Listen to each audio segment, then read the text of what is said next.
के बाद आएंगे पीएफ कंट्रीब्यूशन परसेंटेज। ये सबसे ज्यादा जरूरी चीज है क्योंकि इसमें ज्यादातर लोगों का कंफ्यूजन रहता है। अभी मैं बात करूं तो अभी हमारे यहाँ जो एक लेडी है उसका एक सबसे बड़ा कंफ्यूजन था कि सर मेरा पीएफ तो कट रहा है 12%, लेकिन मेरा कंपनी कितना मिलाती है वो हमको नहीं पता चलता है। आप समझ रहे हैं? आप लोगों के दिमाग में भी हुआ कि यार 12% तो मेरा कट रहा है, लेकिन कंपनी कितना मिलाती है। तो आप लोगों को ये तो पता है कि 12%, देखिए पीएफ कटता है 13%, ये 12% वाला कॉन्सेप्ट आपके दिमाग में है, लेकिन 1% जो होता है मैं उस पर आऊंगा, वो आपको बताऊंगा। लेकिन जो 12% कटता है उसमें 12% आपकी कंपनी भी आपको शेयर करती है। वो किस रूप में शेयर करती है वो बताओ। 12% of basic and DA employ contribution. Employ contribution क्या होता है? ये एम्प्लॉय हो गया, एम्प्लॉय कंट्रीब्यूशन 12% स्प्लिट इनटू। अब आप बात करें जो एम्प्लॉयर जो कंट्रीब्यूशन करता है वो 3.67 आपके ईपीएफ में चला जाता है। किसमें जाता है? ईपीएफ यानी प्रोविडेंट फंड। 3.67% आपके ईपीएफ में चला जाता है, जिसको आप कभी भी पार्शियल विड्रॉ कर सकते हैं, जो मैंने बताया ना, मेडिकल में, इमरजेंसी में, एजुकेशन में, मैरिज में। और 8.33 आपका पेंशन स्कीम में चला जाता है ईपीएस में। क्लियर है? यानी 12% का आप अगर वर्गीकरण करें, बाइफरकेशन करें, तो अपने दिमाग में ये लिख लीजिए कि 12% का 3.67 हमारा प्रोविडेंट फंड में गया और हमारा 8.33 पेंशन में चला गया। प्लस अब हम बात कर रहे थे 13% की, तो ये 3.67 और 8.33 कितना हो गया? 12%। लेकिन 0.50 और 0.50 मिला के कितना हुआ? 1%। ये हो गया ईडीएलआई। अब ईडीएलआई क्या चीज होती है? किसी को कुछ आइडिया? मेरे बाबू किसी को आइडिया नहीं। ये है एम्प्लॉय लिंक्ड इंश्योरेंस। ठीक है, एम्प्लॉय लिंक्ड इंश्योरेंस इसका नाम होता है ईडीएलआई का। और 0.50 एडमिन चार्जेज होते हैं। यानी टोटल अगर हम बात करें तो पीएफ का 13% का कंट्रीब्यूशन होता है, बाइफरकेशन होता है। ठीक है, हो गया, लिख लिया आप लोग। नेक्स्ट पे जाते हैं। यानी आप ये मान के चलिए कि जो 12% आपका कटता है और 12% जो कंपनी मिलाती है, उसमें जो मैसेज आता है आप लोगों का, आप लोग देखते होंगे, तो उसमें मैसेज में देखते हो कि 12% मेरा कटा, तो 12% मेरा ये 1800 रुपया कटा है। तो 1800 रुपया तो कंपनी नहीं मिला रही है, उसमें दो पार्ट में आता है, ध्यान लीजिएगा। एक पार्ट में आएगा 465 रुपया, एक पार्ट में आएगा 1100 या 1253 रुपया। क्या 1253 रुपया जो आएगा वो पेंशन में आएगा और 465 रुपया जो आएगा वो हमारे प्रोविडेंट फंड में आएगा। ठीक है, तो अब इन दोनों में सबसे बड़ा अंतर क्या है? Volunteer PF. आपको ये पता है कि वॉलंटियरली आप अपना पीएफ जमा कर सकते हैं। ठीक है, यानी employ can contribute more than 12%। अगर आप चाहें तो आप अपनी कंपनी से ये कह सकते हैं कि आप मेरा पीएफ 12% से ज्यादा काटिए, क्योंकि आप लोग जो सैलरी पाते हैं, आपका जो पैसा सेविंग होता है वो पीएफ और एसआईसी का ही होता है। आप लोग क्या, हम लोग भी जो सैलरी पाते हैं, जो हमारी सेविंग हो पाती है वो यही है, पीएफ, मेडिकल, यही है। तो हम चाहें, आप लोग चाहें तो अपना कंट्रीब्यूशन 12% से ज्यादा करा सकते हैं। क्लियर है? लेकिन एम्प्लॉयर को इसके लिए बाध्य नहीं है कि वो आपको 12% से ज्यादा मिलाएगा। यानी आप 12% से ज्यादा अगर आपका कटता है तो उसमें एम्प्लॉयर कुछ नहीं मिलाता है। क्लियर है? और एंटायर जो वॉलंटियर पीएफ जो होता है provident fund goes to EPF, वो प्रोविडेंट फंड में चला जाता है, पेंशन फंड में आपका चला जाता है। नेक्स्ट अगर आए तो पीएफ विड्रॉल रूल। अब पीएफ का विड्रॉल हम कैसे कर सकते हैं? ये देखिए, फुल विड्रॉल कैसे कर सकते हैं? अलाउड इफ, यानी आप अलाउड हैं लेकिन you are unemployed for 2 month. अगर आप ड्यूटी कर रहे हैं और ड्यूटी करने के बाद 2 महीने तक आप बैठ गए, आपकी ड्यूटी ब्रेक हो गई, ड्यूटी ब्रेक के 2 महीने के बाद आप अपना पैसा विड्रॉ कर सकते हैं, लेकिन उसके लिए आपको 2 महीने बैठना पड़ेगा। लेकिन ऐसा करिएगा नहीं आप लोग। ठीक है, ये एक ऑप्शन है जो आपको पता रहना चाहिए। और या तो आपकी रिटायर की एज है 58, यानी 58 ईयर पे आप रिटायर करके आप अपना पैसा ले सकते हैं। पार्शियल विड्रॉ, जैसा कि मैंने बताया, मेडिकल, इमरजेंसी, मैरिज और एजुकेशन, हाउस परचेज के लिए आप ले सकते हैं। अब ये देखिए, इंटरेस्ट ऑन ऑन पीएफ, हमें जो पीएफ, जो सबसे जरूरी चीज है कि हमें इस पीएफ पे इंटरेस्ट कितना मिलता है। तो ये ईपीएफओ जो होता है, ईपीएफओ अनाउंस करता है इंटरेस्ट रेट एवरी ईयर। आपको पता होगा कि आज से लगभग 4 साल पहले 7.25% था रेट, लेकिन ये इंक्रीज हो गया 7.50 से भी ज्यादा है। क्लियर है? Interest is deposited at year end, ये जितना भी इंटरेस्ट आपका होता है वो ईयर एंड यानी मार्च में आपका सारा इंटरेस्ट आपका एक्यूमुलेटेड हो जाता है। अब अगर हम बात करें, सबसे ज्यादा जरूरी है कि पीएफ में अकाउंट ओपन करने के लिए यूएन नंबर की जरूरत होती है। यूएन नंबर का सबको पता है, यूएन का फुल फॉर्म क्या होता है, कौन बताएगा? यूएन का फुल फॉर्म क्या होता है, कौन बताएगा? Universal account number. गुड, शाबाश, क्लैपिंग करिए इसके। तो यूनिवर्सल अकाउंट नंबर सबसे ज्यादा जरूरी है। इवन अगर आपका यूएन नंबर है, आप यहाँ ड्यूटी कर रहे हैं, कल की डेट में आप कटक में चले गए किसी और एजेंसी में, आज आप डीसीबीएल में काम कर रहे हैं, डालमिया सीमेंट में, कल आप जेएचडब्ल्यू में काम करेंगे या कहीं भी आप काम करेंगे, वो आपसे सर्विस हिस्ट्री नहीं मांगेंगे, वो आपसे कहेंगे अपना यूएन नंबर दे दीजिए, और आप अपना यूएन नंबर दे देंगे तो उनको ये जानने में देरी नहीं लगेगी कि आपने डालमिया सीमेंट में कितने साल नौकरी करी, उसके पहले आपने वेदांता में कितने साल नौकरी करी, उनको सारा डिटेल मिल जाएगा। और all PF account across job are linked to one UN, यानी एक यूएन में आपने जहां जहां नौकरी करी है, समझ गए, जहां जहां भी नौकरी करी होगी उसमें सारे अकाउंट लिंक होते हैं। कभी आप यूएन अपना खोलिएगा, उसमें देखेगा अगर आप अलग स्टेट में काम किए होंगे तो हर स्टेट का अलग अलग इस्टेब्लिशमेंट नंबर होता है, ठीक है, रजिस्ट्रेशन नंबर होता है, वो आपको सारा चीज उसमें दिखेगा। अगर उसके बाद बात करें पीएफ कैलकुलेशन बेस, ये पीएफ कैलकुलेशन बेस ये जरा सा सुनिएगा, समझिएगा। जैसा कि एम्प्लॉय शेयर की बात हुई थी, 12% बेसिक और डीए का 12% कट जाएगा आपका, एम्प्लॉयर मिलाएगा 12% बेसिक और डीए, यानी ग्रॉस सैलरी का पीएफ से कोई लेना देना नहीं होता। क्लियर है ना? यानी जो आपका ग्रॉस सैलरी होगा उससे पीएफ से कोई लेना देना नहीं होगा। अब यहाँ एग्जाम्पल देखिएगा, उदाहरण देखिएगा, और ये एक सिंपल एग्जाम्पल है। अगर बेसिक आपका 15,000 रुपया है और ग्रॉस आपका 25,000 रुपया है, क्लियर है? बेसिक 15,000 और ग्रॉस 15,000 रुपये कटेगा या 25,000 रुपये कटेगा? 15,000। गुड, शाबाश, क्लैपिंग, इनके लिए क्लैप करिए। उसके बाद पीएफ कंट्रीब्यूशन एम्प्लॉय का 12% ऑफ 15,000, यानी 15,000 पे कैप लग गया, 15,000 से ऊपर नहीं कटना है, 15,000 तक आपका कटेगा।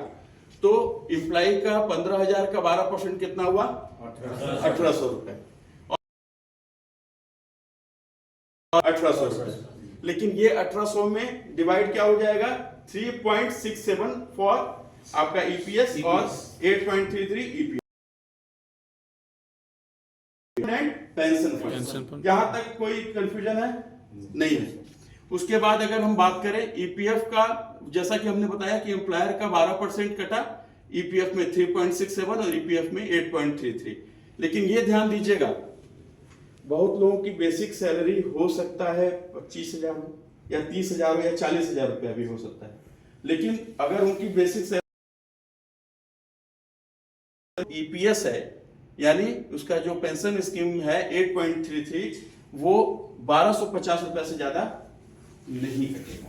यानी वो कैपिंग सरकार ने लगा दिया कि 15,000 से अगर आपका ज्यादा बेसिक है तो भी एम्प्लॉयर ईपीएस में आपका 1,250 रुपया ही मिलाएगी।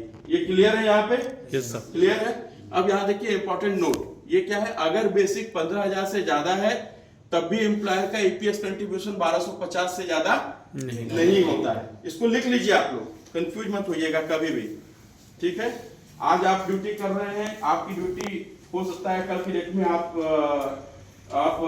एसओ से आप कहीं सीनियर सिक्योरिटी ऑफिसर बने, आप लोग सुपरवाइजर से एसओ बनो, तो आपकी बेसिक जब बढ़ जाएगी तो याद रखिएगा कि आपका जो बेसिक का ईपीएस है वो 8.33 यानी 1,250 रुपए से ज्यादा नहीं होगा। क्लियर है ना?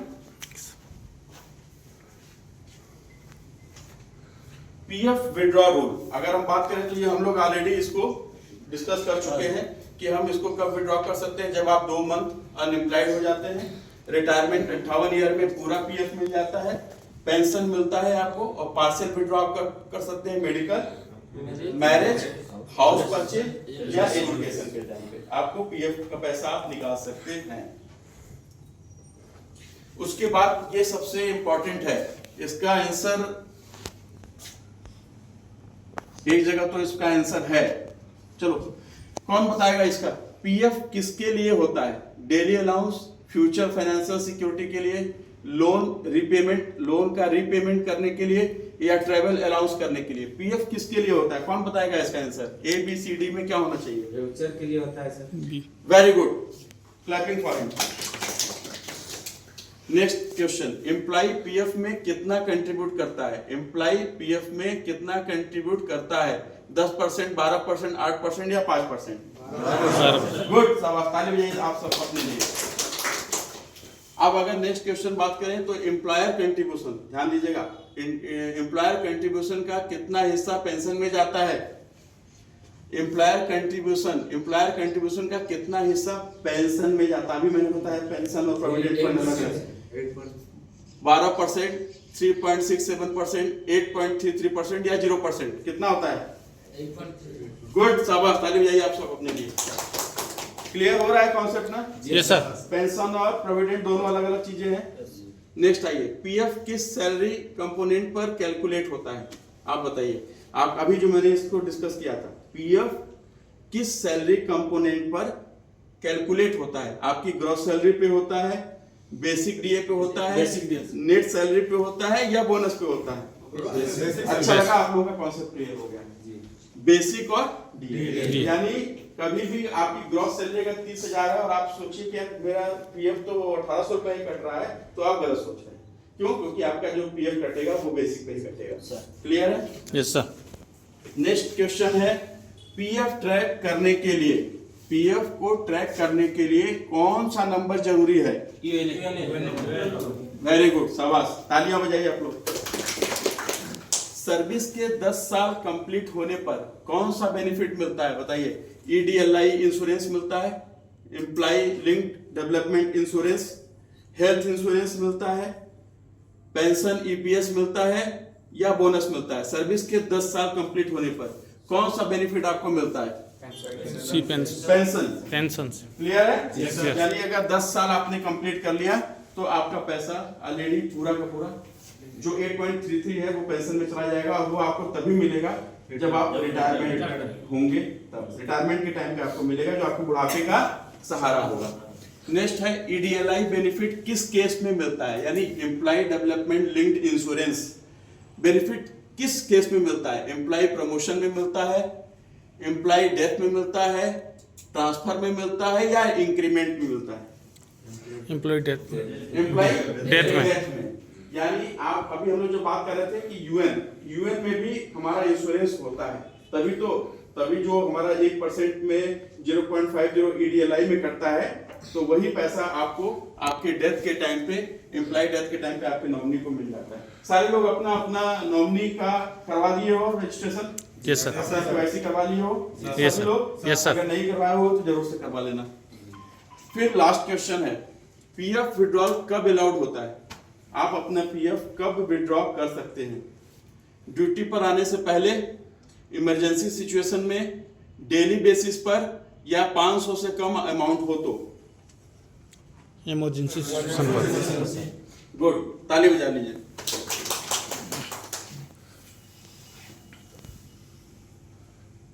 अब इसमें नेक्स्ट क्वेश्चन है, पीएफ का पैसा कौन मैनेज करता है?